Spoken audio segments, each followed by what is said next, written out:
My name is Baz Ghanem, and my pronouns are he and him. I had experience supporting apprentices with additional needs. I had apprentices who were diagnosed with dyslexia, with autism, with physical disabilities and sensory impairments, apprentices with ADHD.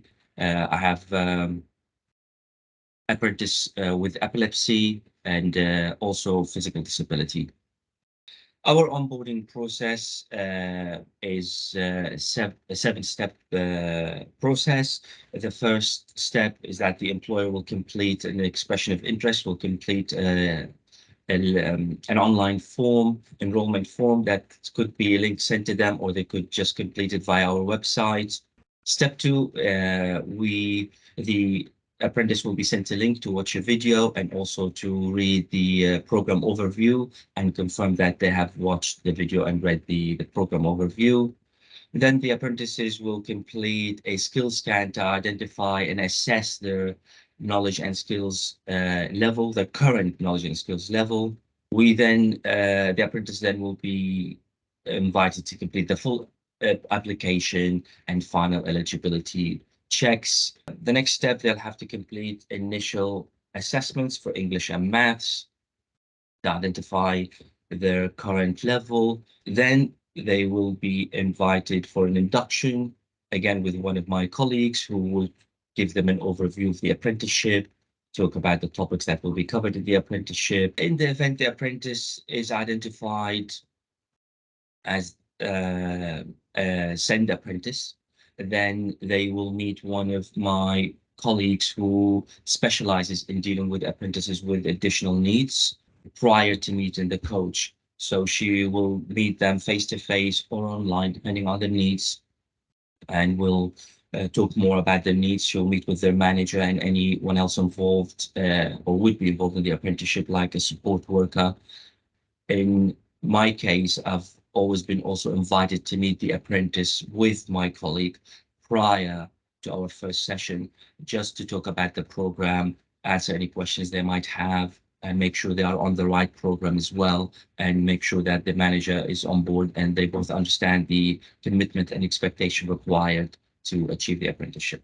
It ranges from frequency of visits, the length of sessions, whether we're completing the sessions online or face to face, the type of information covered in the sessions, the type of assessment methods.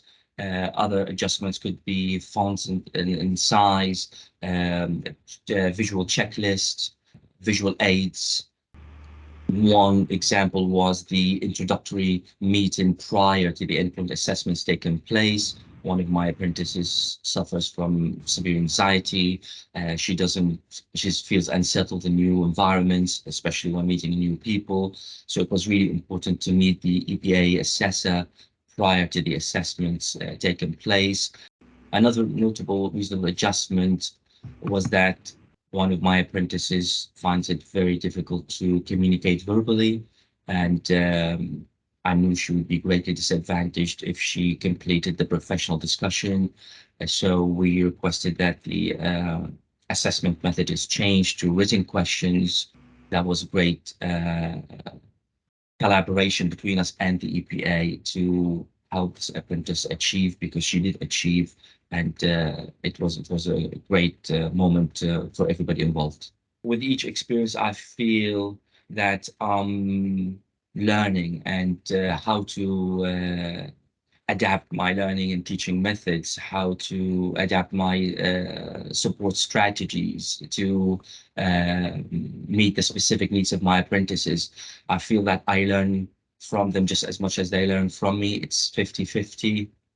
It's very also rewarding experience when you see the change, the increasing confidence and self-esteem.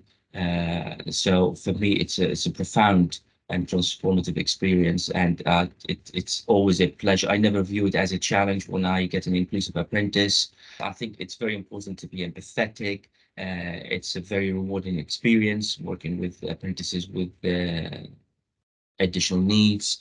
It requires deep commitment and understanding of inclusion and diversity.